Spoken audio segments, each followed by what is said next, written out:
que han tergiversado y deformado la visión que se tiene sobre la Amazonía y sobre su futuro y desarrollo.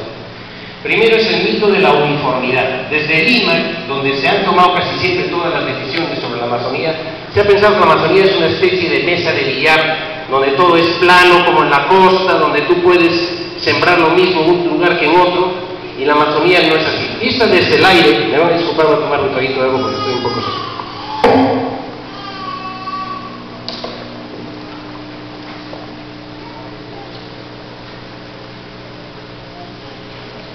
Cuando yo vengo en el avión, como ustedes vuelan en avión desde arriba, la selva parece todo igualita, parece como si fuese la mesa de billar donde ustedes juegan sus partiditas, pero cuando la procesamos con imagen de satélite nos aparece eso abajo, una especie, gracias, de mosaico.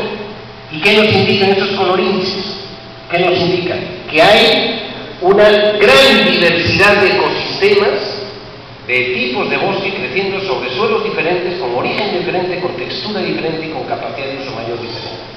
Por eso los megaproyectos agropecuarios que se han implementado en la Amazonía, todos han fracasado. Belaúnde incluso llegó a la Amazonía allá en 1960 y no sé cuántos, y llegó por la carretera central, llegó al Guayana Central y vio aquellos cultivos y esas tierras negras del Guayana Central y dijo, esto es la mina de oro, el granero del Perú. Pero esas son las únicas tierras fértiles planas de toda la Amazonía, y él pensó que toda la Amazonía era el Guayana Central, que es donde están ahorita los mejores cocales y las plantaciones de palma aceitera del Grupo Romero. Pero vayan ustedes a ver, en otros lugares, a ver cómo es la tierra. Ustedes lo conocen por la carretera, ¿cómo se llama esta carretera? Federico Basadre. ¿Hay muy buena tierra ahí en la carretera Federico Basadre? No. ¿Hay buena tierra? No. ¿Buena tierra? Para Cachaúcha, Para ladrillo. para Tarijo. Para ladrillo. Pero díganme, por Dios, yo he visto las vacas ahí. Esas vacas no dan leche, dan pena. Se les cuenta su costilla desde 300 metros. En Brasil llegan a producir 23 vacas por hectárea. 23 vacas por hectárea en Brasil, aquí al ladito. Ya no hablo de Holanda o de Suiza. ¿Cuántas vacas por hectárea se crían en estas tierras de la carretera acá? Media vaca. Así que este es el mapa que ha desarrollado el IAC sobre la Amazonía. Ya ven los tipos de vegetación, ya aparecen en imágenes satélite, pero cuando esto lo procesan vemos la geología, lo que hay debajo. Cada color de estos es una formación geológica diferente, con origen e historia diferente y textura diferente. Y también el clima nos indica, ahí está Pucallpa, por eso está tan calurosa Pucallpa en esta época. Fíjense la diferencia entre el clima de Pucallpa con el de Iquitos. Estas son las zonas semisecas, bosque semiseco, estacionalmente seco. Esta es una especie de isla, el Alto Ucayali, de clima particularmente seco que no ocurre en el resto. Esto es súper húmedo. La zona esta, por ejemplo, entre el Napo y el Tigre. Y la zona de Iquitos es medianamente húmeda. Entonces eso ya también nos revela patrones de vegetación. Y aquí tenemos las macrounidades ambientales que desarrolló el IAC, donde vemos más o menos en gran escala los tipos de bosque sobre formaciones geológicas. Bueno, pero hay otros tipos de formaciones o de paisajes en la Amazonía, aparte de la geología. Hay dos grandes diferencias en los paisajes. Las zonas inundables, que tienen suelos relativamente fértiles, porque sí vienen con sedimentos andinos, y las zonas de altura. Aquí está su carretera con sus subérrimos cultivos, la carretera Federico Basadre.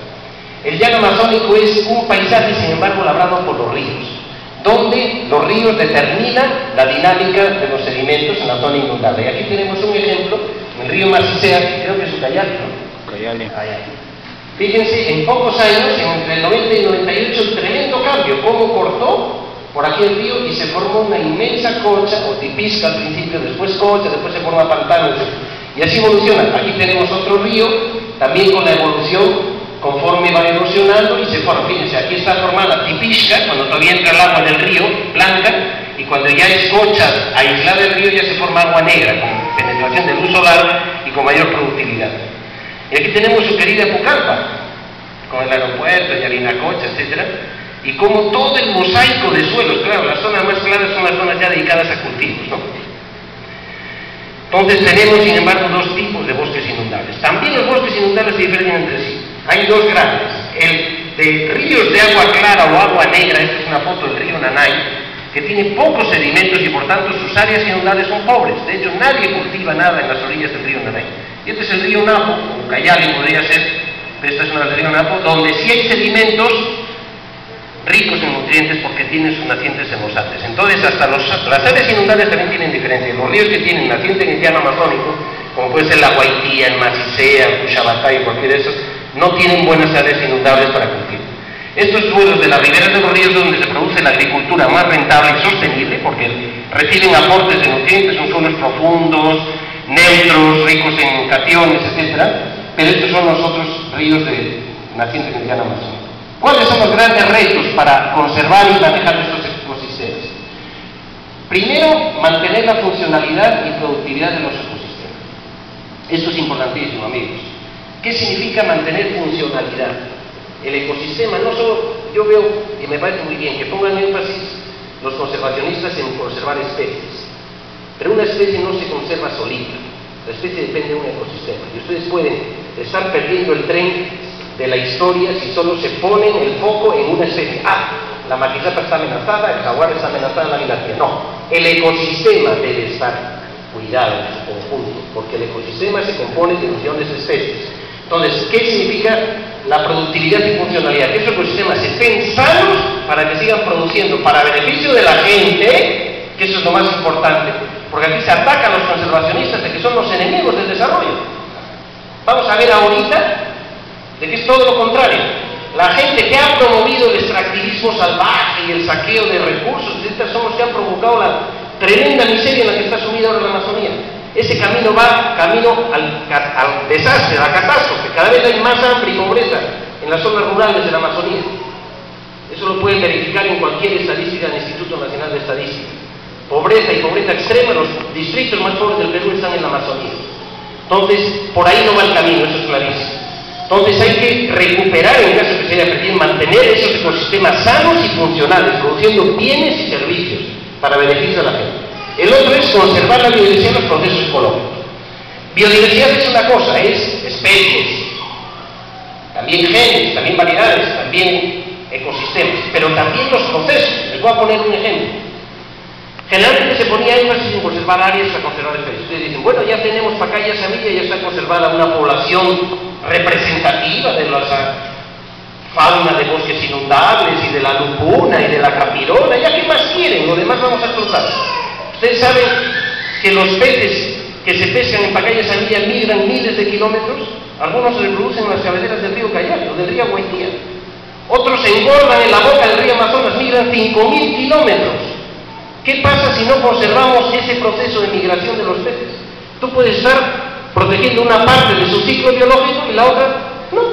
Por decir, los peces se engordan en las aguampas. Si tú todas las aguampas las deforestas, ¿qué puñetas van a comer esos peces? Los peces, algunos se producen en cabeceras. Si tú metes minería en cabeceras, ¿dónde se van a reproducir esos peces? Entonces hay que tener en cuenta todo eso para mantener la Amazonía funcional, creando riqueza para la gente. El otro es el tema de la participación, la gestión integral. No se pueden tomar decisiones de arriba abajo y decir esto se hace porque lo digo yo. Y generalmente los que toman decisiones son los más ignorantes. Generalmente, no siempre, pero generalmente, porque la mayor parte de las decisiones se toman al otro lado de los Andes. Y finalmente, generar riqueza sin destruir. Nadie está en contra del desarrollo, pero el desarrollo que es sostenible es aquel que tiene en cuenta no solo a la persona, sino al ambiente donde vive la persona. Si se maltrata el ambiente, en otros lugares puede decrecer la calidad de vida. La gente sigue prosperando. En Silicon Valley, en California, que es el valle más rico del mundo, porque genera más riqueza que toda Sudamérica junta, viven de las computadoras, de la generación de tecnología. Que el río X, no sé cómo se llama, nunca estaba ahí, esté contaminado, les importa un pepino. Es una cuestión ética, estética. Se van a pasear a ver si hay un gaviotín por allí, pero no viven del río. Aquí sí vivimos del río, ¿o no? Díganme a ver qué come la gente acá. ¿Vive de las microchips? ¿Hay grandes laboratorios aquí produciendo tecnología, vendiendo al mundo? ¿De qué viven las 500 comunidades indígenas que hay en Ucayali y las 2.500 que hay en Loreto? Del río y del bosque. Y vivirán por eso cientos de años todavía.